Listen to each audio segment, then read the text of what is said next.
अस्सलाम वालेकुम जी। अब हम जो टॉपिक डिस्कस करने लगे that is female genital tract. इसके बिना मॉर्फोलॉजिस्ट बहुत ज़्यादा इंपॉर्टेंट थी, तो मुझे लगा जीआईटी के बाद हमें फीमेल जेनिटल ट्रैक्ट की बात करनी चाहिए। तो इसमें जो है ना वो मॉर्फोलॉजी के अलावा भी कुछ पॉइंट्स मैंने ऐड किए हुए हैं जो कि हैं एक्स्ट्रा पॉइंट्स, लेकिन वो आपकी एमसीक्यूज के लिए इंपॉर्टेंट है और उस टॉपिक को समझने के लिए इंपॉर्टेंट है। हमें किसी टॉपिक की मॉर्फोलॉजी कब समझ आती है? जब हमें उस टॉपिक की थोड़ी नो हो कि हो क्या रहा है, इसमें होता क्या, पैथोजेनेसिस क्या है। ठीक है, तो इसलिए मैंने वो चीजें भी ऐड की हैं ताकि आप मॉर्फोलॉजी को समझ सको। सबसे पहली चीज आपको यहाँ पर जो मिल रही है that is cervical dysplasia and cervical intraepithelial neoplasia. Dysplasia जो टर्म है इसको मैं जीआईटी में एक्सप्लेन करके आई थी कि डिस्प्लेजिया क्या होता है। डिस्प्लेजिया होता है कि सेल्स में ना कुछ चेंजेस आ जाते हैं। चेंजेस अब सेल में क्या आते हैं कि सेल्स की न्यूक्लियोसाइटोप्लाज्मिक रेशियो चेंज हो जाती है। सेल की जो है वो हाइपरक्रोमेसिया हो जाता है। सेल में जो है वो माइटोटिक जो उसका क्रोमैटिन है वो बहुत ज्यादा इरेगुलर सा क्लम्प्ड हो जाता है। इस तरह के सारे चेंजेस यानी सेल एबनॉर्मल हो जाता है, उसको कहते हैं डिस्प्लेजिया।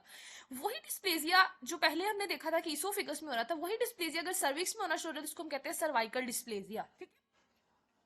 अच्छा, अब सर्वाइकल इंट्राएपिथेलियल न्यूप्लेजिया क्या होता है, इसके लिए आप लोगों ने ये चीज समझनी है, ये पिक्चर समझ लेनी है, इससे आपको कभी भी नहीं भूलेगा। चले, ये है हमारे पास नॉर्मल सर्विक्स। सर्विक्स में भी ना स्क्वेमस एपिथेलियम होती है, यानी कि मल्टीपल लेयर्स होती हैं, तो स्ट्रैटिफाइड स्क्वेमस होती है, तो ये नॉर्मल एपिथेलियम है। ठीक है, इसको कुछ भी नहीं हुआ, बिल्कुल नॉर्मल है।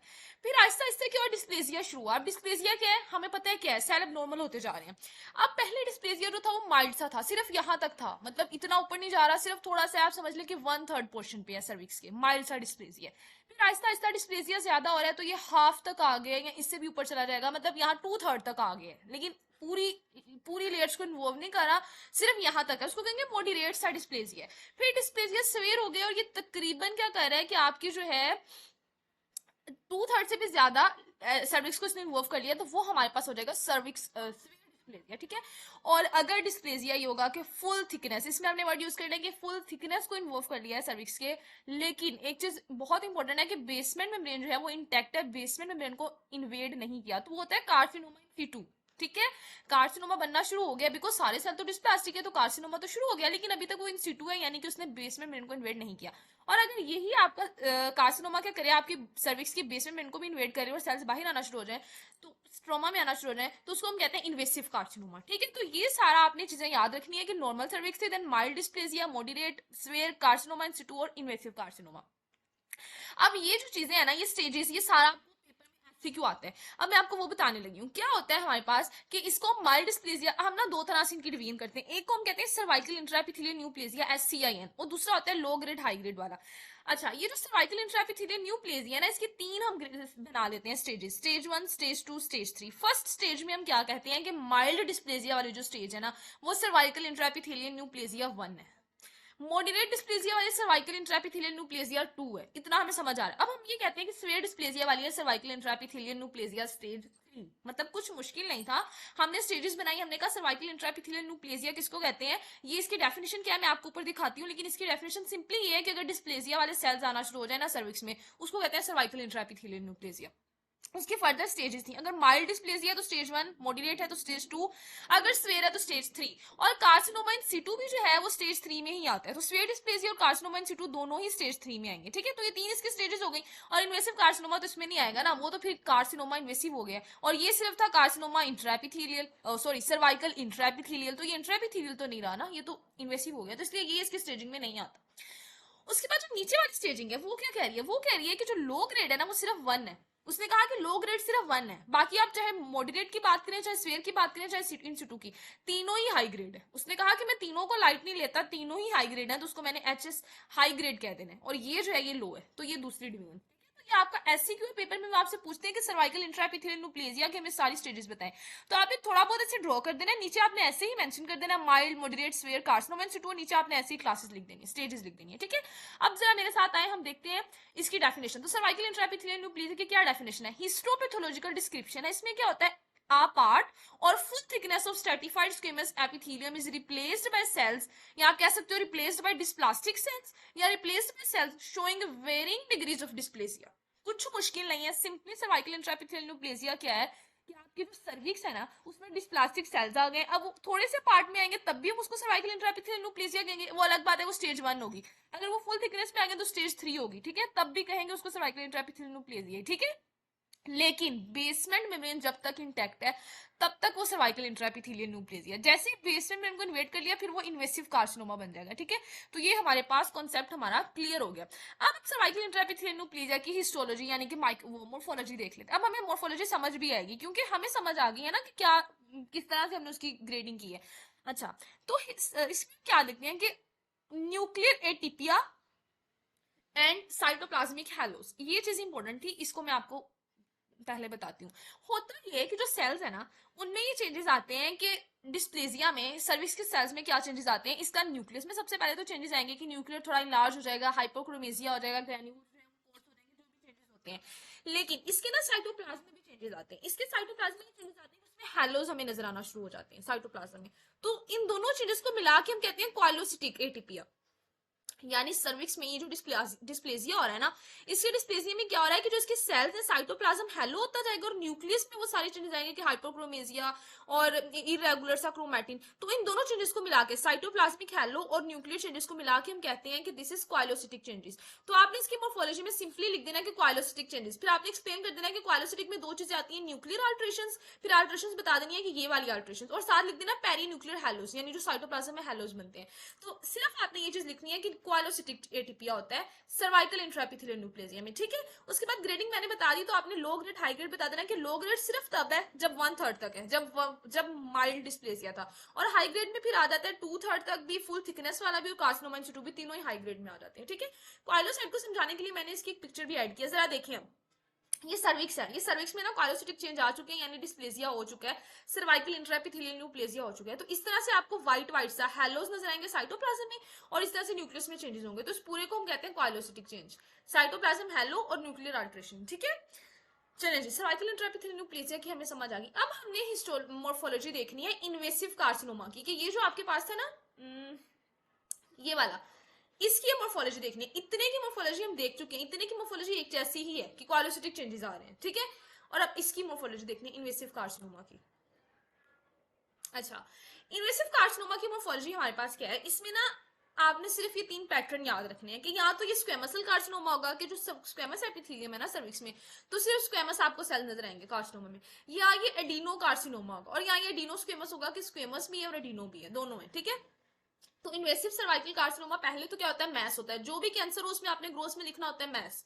मैं ये चीज स्टार्टिंग से बता रही हूँ कि उसमें आपने लिखना होता है मैस। तो ये जो मैस होगा ये एक्सोफिटिक होगा या ये इनफिल्ट्रेटिव होगा। ठीक है, मैस क्या होगा, एक्सोफिटिक होगा या इनफिल्ट्रेटिव होगा। उसके बाद आपने 3 पैटर्न लिख देना है, स्क्वेमसल कार्सिनोमा, एडिनो कार्सिनोमा या एडिनो स्क्वेमस। स्क्वेमसल कार्सिनोमा में क्या होगा, अच्छा तीनों याद रखना कितना आसान है। स्क्वेमसल कार्सिनोमा में क्या होगा, आपको मेलिग्नेंट स्क्वेमस सेल्स मिलेंगे। ठीक है, अब वो मेलिग्नेंट स्क्वेमस सेल्स या कैरेटिनाइजिंग होंगे या नॉन पता है। एडिनोकार्सिनोमा में क्या होगा, मेलिग्नेंट आपको एंडोसर्वाइकल सेल्स मिलेंगे यानी ग्लैंड के सेल मिलेंगे। तो अगर मेलिग्नेंट एंडोसर्वाइकल सेल है तो वो एडिनोकार्सिनोमा है, अगर मेलिग्नेंट स्क्वेमस सेल है तो स्क्वेमस कार्सिनोमा है। ठीक है, और अगर दोनों का मिक्सचर है तो वो एडिनोस्क्वेमस कार्सिनोमा है। ठीक है, बाद में एंडोसर्वाइकल सेल को आगे एक्सप्लेन करने के लार्ज सेल्स होंगे, हाइपोक्रोमैटिक न्यूक्लियाई होगा, म्यूसिन इनमें नहीं होगा, इसीलिए इनकी अपीयरेंस थोड़ी डार्क हो जाती है एडिनोकार्सिनोमा की। इसको मैंने आगे ऐड की थी पिक्चर मेरे ख्याल से, नहीं की थी, की थी, ये देखें, ये इस तरह से एडिनोकार्सिनोमा होता है। कितने डार्क लग रहे हैं हमें सेल्स, क्योंकि इनमें म्यूसिन नहीं है। वरना अब तक हम जितनी भी एडिनोकार्सिनोमा पढ़ चुके हैं, अब मुझे कौन बताएगा अब तक हम कितने एडिनोकार्सिनोमा पढ़ चुके हैं। जीआईटी में हमने कितने एडिनोकार्सिनोमा पढ़े हैं, 2 पढ़े हैं। सबसे पहले पढ़ा था इसोफेगस का एडिनोकार्सिनोमा, फिर पढ़ा था स्टमक का एडिनोकार्सिनोमा। तो अगर आप लोगों को याद हो तो दोनों की माइक्रोस्कोपी में हमने लिखा था कि ग्लैंड्स है और म्यूसिन है। और इवन के जो स्टमी का डिफ्यूज टाइप ऑफ एडिनोकार्सिनोमा था उसमें म्यूसिन इतनी ज्यादा हो गई थी कि सिग्नल रिंग सेल अपीयरेंस हो गई थी, याद है ना आप लोगों को। लेकिन सर्विक्स का जो एडिनोकार्सिनोमा हम देख रहे हैं, इसमें देखिए अलग बात है ना, डिस्टिंक्टिव फीचर है कि इसमें म्यूसिन है ही नहीं। सर्विक्स एडिनोकार्सिनोमा में म्यूसिन नहीं होती, इसीलिए इसके सेल्स इतने डार्क नजर आते हैं, ये देखें। ठीक है, तो सर्विक्स के एडिनोकार्सिनोमा में म्यूसिन नहीं होती, म्यूसिन डिप्लीटेड साइटोप्लाज्म होता है, इसलिए डार्क अपीयरेंस होती है, जो मैंने अभी आपको पिक्चर दिखाई। समझ आ गई। और स्क्वेमस सेल कार्सिनोमा में क्या है, कैरेटिनाइजिंग, नॉन कैरेटिनाइजिंग और स्क्वेमस मेलिग्नेंट सेल्स है। और एडिनोस्क्वेमस में क्या है, इंटरमिक्स्ड है, ग्लैंडुलर भी और स्क्वेमस भी। ठीक है, चलिए आप सबके पिक्चर्स देखें मेरे साथ। ये है स्क्वेमस, ये नहीं सॉरी, ये है स्क्वेमस सेल कार्सिनोमा। लेकिन ये स्क्वेमस सेल कार्सिनोमा है जिसमें कैरेटिनाइजिंग हमें नजर आ रही है, कैरेटिन पर्ल्स नजर आ रहे हैं। ठीक है, ये उसका स्क्वेमस सेल कार्सिनोमा है सर्विक्स का ही। उसके बाद ये सर्विक्स का स्क्वेमस सेल कार्सिनोमा है जिसमें हमें कैरेटिन पर्ल्स नजर नहीं आ रहे। ठीक है, आप देख सकते हैं। उसके बाद ये है डिनोकार्सिनोमा, मैंने बता दिया डिनोकार्सिनोमा में इसमें म्यूसिन नहीं होती, तो काफी डार्क सेल्स नजर आएंगे। ठीक है, इस तरह से एंडोसर्वाइकल ग्लैंड लाइक सेल होंगे डिनोकार्सिनोमा में। ओके हो गया। और ये जो पहले मैंने स्लाइड दिखाई, तो यहाँ पर हमारा सर्विक्स का ये डिनोस्क्वेमस भी देख लें, इसमें आपको स्क्वेमस की तरह शीट्स भी नजर आएंगी और इसमें आपको ग्लैंड भी नजर आएंगे, ठीक है। यहाँ पर हमारा सर्विक्स का इन्वेसिव कार्सिनोमा खत्म हो गया। अब आप लोगों को समझ आ गई इन्वेसिव कार्सिनोमा को आपने किस तरह से याद रखना है। आपने याद रखना है कि इन्वेसिव कार्सिनोमा में मैस तो बनेगा, लेकिन इसके 3 पैटर्न हो सकते हैं, या स्क्वेमस हो सकता है, या डिनोस्क्वेमस हो सकता है, या अकेला डिनो कार्सिनोमा हो सकता है। इसके डिनो कार्सिनोमा का डिस्टिंक्टिव फीचर ये है कि म्यूसिन डिप्लीटेड सेल्स होती हैं, ठीक है। बाकी इसका स्क्वेमस सेल कार्सिनोमा बाकियों जैसा ही है, जैसे ओरल कैविटी का स्क्वेमस सेल कार्सिनोमा था, जैसे इसोफिगस का स्क्वेमस सेल कार्सिनोमा था कि कैरेटिनाइजिंग होगा या नॉन कैरेटिनाइजिंग होगा, ठीक है, वो वैसे का वैसा ही है, सिर्फ डिनो में थोड़ा चेंज आया है।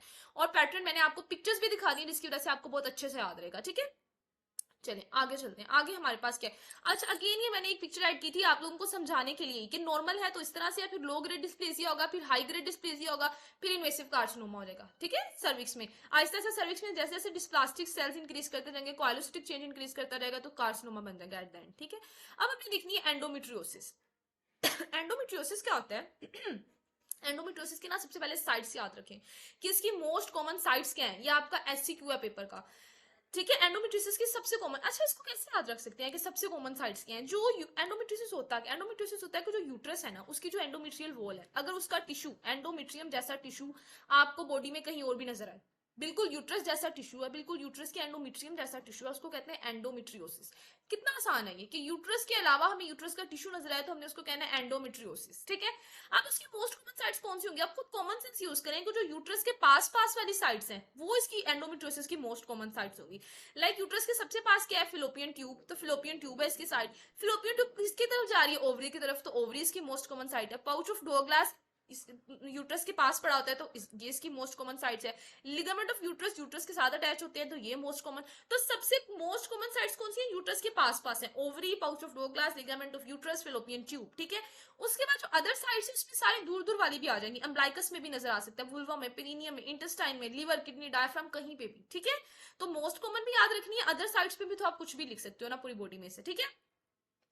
चलें, अब हमारे पास एंडोमेट्रियोसिस की आदत है मॉर्फोलॉजी। कितनी आसान मॉर्फोलॉजी है कि आप लोग खुद पढ़ोगे ना तो आप हैरान रह जाओगे कि इतनी आसान कैसे है। अच्छा, सबसे पहली चीज आती है ग्रोथ में, आपको क्या नजर आएगा? आपको ना अब एंडोमेट्रियम का टिश्यू है कहीं और आ गया, तो जो और आ गया ना, लेट्स सपोज हम ओवरी की एग्जांपल लेंगे समझने के लिए कि एंडोमेट्रियम का टिश्यू ना यूट्रस का ओवरी में आ गया। जब ओवरी में आएगा ना, एक तो पहले वो अपने नोड्यूल बनाएगा, जाहिर बात है नई चीज आई है तो वो अपना घर बनाएगी, जैसे एच पालवाई ने स्टमक में घर बनाए थे तो नोड्यूलर अपीयरेंस आई थी, बिल्कुल वैसे ही जब एंडोमेट्रियम का टिश्यू ओवरी में आएगा तो घर बनाएगा, हमें नोड्यूल्स नजर आएंगे, ठीक है। उसके बाद ना ये हेमरेजेस बहुत कराता है। जहां भी आपने ये देख लिया कि हेमरेज का वर्ड यूज हो रहा है यूट्रस से उससे फीमेल जेनिटल ट्रैक्ट से रिलेटेड, आपका माइंड फौरन जाना चाहिए एंडोमेट्रियोसिस की तरफ। बिकॉज जब एंडोमेट्रियम का टिश्यू जाता है ना, लेट्स सपोज ओवरी में जाते हैं, कहीं भी और जाता है, फिलोपियन ट्यूब में जाता है, वहां पर ये बहुत ज्यादा हेमरेजेस कराता है। इसकी वजह से क्या होता है कि वहां पे सिस्ट बनना शुरू हो जाती है। उस सिस्ट के अंदर वो हेमरेज वाला सारा ब्लड जमा हो जाता है, फ्लूइड जमा, ब्राउन सा फ्लूइड जमा हो जाता है ना, ब्लड ब्लड, तो उसको हम कहते हैं चॉकलेट सिस्ट, ठीक है। एंडोमेट्रियोमा कहते हैं, चॉकलेट सिस्ट कहते हैं। तो ग्रोथ में आपने लिखना है नोड्यूल्स हैं, चॉकलेट सिस्ट बन रही है। चॉकलेट सिस्ट क्यों बन रही है? क्योंकि एंडोमेट्रियोसिस ने एंडोमेट्रियल टिश्यू ने जाके हेमरेजेस कराए हैं, उसकी वजह से वो सिस्ट बनी है। सिस्ट के अंदर ब्राउन फ्लूइड था, उसको हमने चॉकलेट सिस्ट का नाम दे दिया, ठीक है। और उसके बाद ये होता है कि हेमरेज के बाद जब वहां पे हीलिंग होती है ना, तो हीलिंग की वजह से वहां पे फिब्रोसिस होती है, और उस फिब्रोसिस की वजह से एडहीजन होती है, कि जब फिब्रोसिस होती है ना, पास पास वाले दो टिश्यूज को पकड़ के वापस में जोड़ देती है ना, तो उसको कहते हैं फिब्रस एडहीजन। तो ग्रोथ में आपने ये 3 चीजें याद रखनी है। माइक्रोस्कोपी में क्या नजर आएगा? अच्छा, एंडोमेट्रियोसिस की माइक्रोस्कोपी आपको क्या ही नजर आ जाएगा? एंडोमेट्रियम है ना, यूट्रस का टिश्यू है, तो क्या होगा? यूट्रस के टिश्यू की तरह ग्लैंड्स होंगे, स्ट्रोमा होगा, सिंपली। कितनी आसान थी ना इसकी मोफोलॉजी। पहले मैं आपको चॉकलेट सिस्ट दिखाती हूँ, फिर मैं आपको ये थेरीज कराती हूँ। ये देखें, ये चॉकलेट सिस्ट है, ओवरी की चॉकलेट सिस्ट है। क्या हुआ है कि अंदर सारा ब्राउन फ्लूइड जमा हुआ है। क्यों ब्राउन फ्लूइड जमा हुआ है? क्योंकि एंडोमेट्रियोसिस बहुत ज्यादा हेमरेजेस कराता है, ठीक है। अब आ जाए यहाँ पर इसकी थेरीज पर। ये इतना इंपॉर्टेंट एससीक्यू था आपका, तो इसको भी मैंने ऐड किया कि एंडोमेट्रियोसिस। अब आप खुद सोचें, आप यहाँ पर कुछ भी ना पढ़े, खुद अपनी कॉमन सेंस यूज करें कि हमें पता चल रहा है कि जो यूट्रस का टिश्यू, यूट्रस के एंडोमेट्रियम जैसा टिश्यू ओवरी में पड़ा हुआ है, तो क्या क्या तरीके हो सकते हैं? ये टिश्यू ओवरी में क्यों आया? उन्होंने ना 4 थेरीज पेश की, शायद इस तरह आया, शायद इस तरह आया, शायद इस तरह आया। तो थेरीज में से जो सबसे इस वक्त मोस्ट फेवर्ड है, जो सबसे ज्यादा हमें सेंसिबल लगती है, वो है रीग्रोजिटेशन थ्योरी। उसमें क्या कहते हैं? उसमें कहते हैं कि रीग्रोजिटेशन हुई, यानी जो यूट्रस थी ना, उससे रिट्रोग्रेड मेंस्ट्रुएशन होगी। कि नॉर्मली मेंस्ट्रुएशन क्या होती है कि यूट्रस से जो मेंस्ट्रुअल फ्लो है वो जाता है सर्विक्स की तरफ वो जाता है वेजाइना की तरफ और फिर बाहर वेजाइना से, यानी कि इस तरह से फ्लो होता है। और अगर इस मेंस्ट्रुअल फ्लो उल्टा हो जाए, ये यूट्रस से ऊपर फिलोपियन ट्यूब की तरफ और ओवरी की तरफ चला जाए, इसको कहते हैं रिट्रोग्रेड मेंस्ट्रुएशन।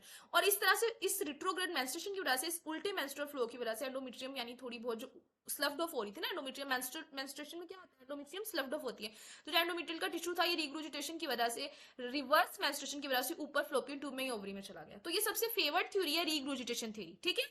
कितनी आसान है ना ये। उसके बाद दूसरी थ्योरी है, वो कहती है कि नहीं ऐसा नहीं होता, ये होता है कि मेटास्टेसिस हो जाती है।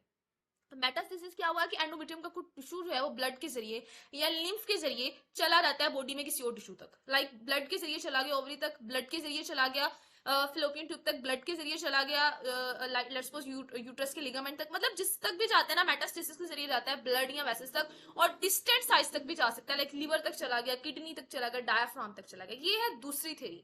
तीसरी थ्योरी कहती है कि नहीं ऐसा भी नहीं होता, ना मेटास्टेसिस होती है ना रिग्रोजिटेशन होती है, बल्कि मेटाप्लेजिया होता है। मेटाप्लेजिया क्या होता है कि किसी भी जगह के एपिथेलियम किसी और एपिथेलियम में बदल जाए, लाइक हम इसोफिगस में भी देखकर आए हैं कि स्क्वेमस एपिथेलियम कोलमनर में बदल गई थी। तो ये कहती है कि किसी भी पेल्विक के रीजन की जो एपिथेलियम होती है, मीजोथेलियम होती है, वो खुद ही मेटाप्लेजिया करती है, और मेटाप्लेजिया करके ना वो यूट्रस की कॉपी करती है, यूट्रस जैसी एंडोमेट्रियम बना लेती है। ये है मेटाप्लास्टिक थ्योरी। और लास्ट थ्योरी कहती है कि नहीं मेटाप्लेजिया नहीं होता, बल्कि क्या होता है कि जो स्टेम सेल है हमारी बोन मैरो की, अब आपको पता है जो बोन मैरो को स्टेम सेल है वो इतने ज्यादा टोटीपोटेंट है, उनमें इतना पोटेंशियल है कि पूरी बॉडी के कहीं कैसे भी सेल, पूरी बॉडी जैसे सेल बना सकते हैं। वो एपिथेलियम बना सकते हैं, वो मसल सेल बना सकते हैं, बोन सेल बना सकते हैं, कुछ भी वो बना सकते हैं ना स्टेम सेल। तो वो स्टेम सेल क्या करते हैं, वो डिफ्रेंशिएट होकर एंडोमेट्रियम बना देते हैं, वो डिफ्रेंशिएट होकर यूट्रस जैसे वॉल बना देते हैं, यूट्रस जैसे सेल्स बना देते हैं। लास्ट थ्योरी ये कहती है, इसको हम कहते हैं प्रोजेनिटर सेल थ्योरी या एक्स्ट्रा यूट्राइन स्टेम सेल। तो ये चारों थ्योरीज, इनके नाम बहुत इंपॉर्टेंट है, रिग्रोजिटेशन, बिनाइन मेटास्टेसिस, मेटाप्लास्टिक और प्रोजेनिटर सेल थ्योरी। और आपको चारों थ्योरी समझ आ गई है तो ये आपका एससीक्यू है, ठीक है। बाकी एंडोमेट्रियोसिस की मोर्फोलॉजी हमने बहुत अच्छे से देख ली है, तो आई डोंट थिंक सो यार रिवाइज करने की जरूरत है। यहाँ पर ये जो स्लाइड मैंने ऐड की थी, ये मैंने सिर्फ ऐड की थी एडिनोमायोसिस की मोर्फोलॉजी समझने के लिए। एडिनोमायोसिस क्या होता है? एडिनोमायोसिस होता है कि जो एंडोमेट्रियम है ना, आपको यूट्रस की वॉल्स का तो पता है, सबसे ऊपर एंडोमेट्रियम होती है, देन मायोमेट्रियम आती है, देन पेरीमेट्रियम आती है। तो जो यूट्रस की एंडोमेट्रियम है उसी का टिश्यू अगर नीचे मायोमेट्रियम में चला जाए, यूट्रस की एंडोमेट्रियम का टिश्यू नीचे मायोमेट्रियम में चला जाए, उसको हम कहते हैं एडिनोमायोसिस। यही एंडोमेट्रियम टिश्यू अगर बॉडी में कहीं और जा रहा था तो उसको हम कहते हैं एंडोमेट्रियोसिस। यही टिश्यू अगर मायोमेट्रियम में जा रहा है तो उसको हम कहेंगे एडिनोमायोसिस, ठीक है। इसमें क्या होता है, एडिनोमायोसिस में हमें ग्रोथ में क्या नजर आता है, हमें यूट्रस इनलार्ज नजर आती है, बड़ी हो जाती है, क्योंकि नीचे टिश्यू जाता था ना मायोमेट्रियम में, तो यूट्रस इनलार्ज हो जाती है, ट्रेबिकुलाई नजर आते हैं। और माइक्रोस्कोपी में एडिनोमायोसिस में क्या नजर आता है, सिंपल वही चीजें जो एंडोमेट्रियोसिस की माइक्रोस्कोपी में नजर आई थी, कि एंडोमेट्रियल ग्लैंड और स्ट्रोमा, बस, ठीक है। तो एडिनोमायोसिस में और एंडोमेट्रियोसिस में डिफरेंस आपने याद रखना है। चलिए जी, नेक्स्ट हमारे पास आता है एंडोमेट्रियल हाइपरप्लेजिया, इसको फिर हम नेक्स्ट वीडियो से करते हैं।